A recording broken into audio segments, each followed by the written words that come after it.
yeah, why do people go to conferences and just sit there in rows? It's something that I've asked myself a lot, and I think I'm coming to an answer that satisfies me. And for me, it's about anxiety. People have lots of anxiety in their lives. If you're your age or my age, you might have children who are, prepubescent or worse, they're teenagers. You might have parents who are sick. You have money worries because either your job is under threat or you're a freelance. How are you going to pay the bills? Are energy bills going to go up? You might have a boss that you don't get on with, or underlings who you need to line manage. All sorts of anxieties, aside from the environmental crisis that is the reason that so many people, and the democracy crisis that is the reason that people go to this conference or that conference, to learn more and to help change the world.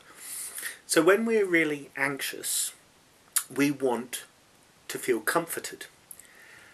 And recently I was at an event and I looked at all these people, and it occurred to me that the place where lots of these people felt least anxious, most aware of what the rules are, the rules were very clear, they didn't have other obligations, was when they were in school.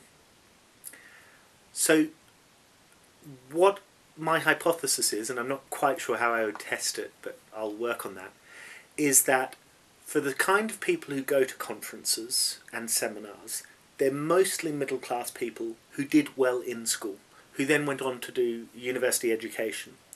And so the happiest time of their life was being sat in rows, listening intently to someone at the front of the room, writing down the information that was going to be on the test, and maybe, if the teacher was especially forward-thinking and progressive, sticking their hand up at the end and asking a question that displayed the fact that basically they had understood, they had absorbed the information that they needed to absorb. And of course, on top of that, needing to show that you've absorbed it, when people are at these conferences and seminars, they're often trying to advertise the existence of their consultancy or their social enterprise or their campaigning group. And that's the other reasons people stick up their hands in the Q&A, is to say, look at me and give us a job.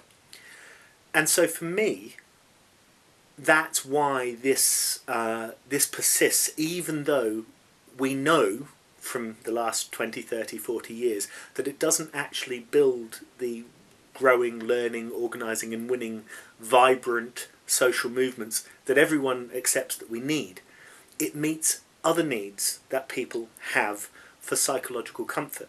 The person at the front, the sage on the stage, gets to feel like the teacher or the parent, and they lap up the attention and the adoration and the approval of the people sat in rows. And the people sat in rows get to be children without the responsibility for changing things. And this, I'm using the terminology of transactional analysis here, as popularised by or invented by Eric Berne in the 1950s and 60s. But for me, that is a very powerful, perhaps too powerful, explanation of why people sit in rows and why they're unwilling, often they resist, coming out of the rows into smaller groups. Or if they do go into smaller groups, you get the same thing happening of one person doing most of the talking, even if everyone else is in a circle around them. This social structure of one person doing most of the talking and everyone else listening is best exemplified by being sat in rows, but it also works in the more so-called consensual circle. So that would be my answer. What do you think? I can't help but think that the transactional analysis element of it is very accurate.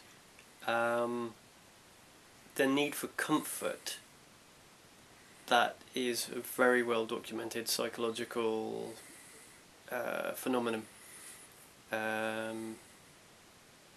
People seek comfort rather than stimulation, if given the choice. Although what is comfortable to someone may be stimulation to someone else. That all works for me.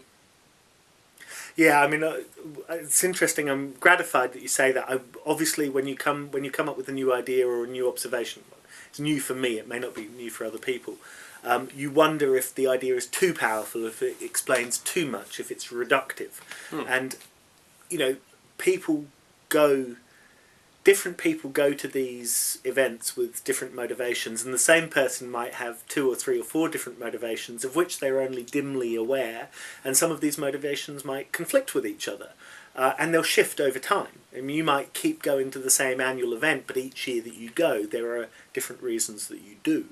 And you might want to sometimes participate more fully and other times sit back and be passive. And I suppose I should say there's no harm in being docile or passive or attentive and sitting in rows. There are times when that is very appropriate.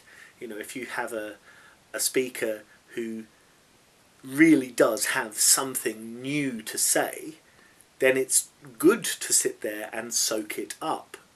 Maybe not for the whole day, but a lot of the time I think we go to these things in part to be seen to have gone to them. They're an affirmation of or they're a display of our faith, whether it's a religious faith or a secular faith. It's like you're trying to show yourself and show other people that you care. And again, nothing wrong with that, but we need to be aware of these motives a bit more, and we shouldn't allow ourselves to slip into comfortable positions because it doesn't work. I mean, this is the crucial thing that I keep trying to say to people, is if the ways that we have been doing things, marches, petitions, camps, if these worked, then wouldn't we be there by now? Wouldn't we have got the big, vibrant contestational movements that are clearly needed?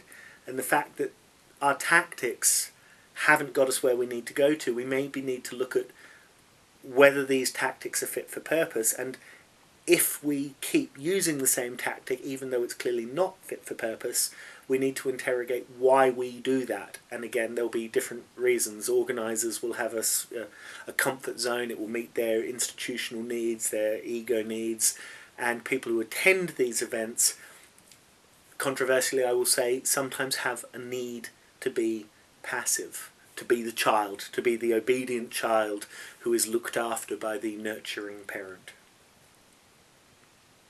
I think that's quite long enough, isn't it? That's long enough, easily. Cool. Yeah. Great. I think your first one on its own.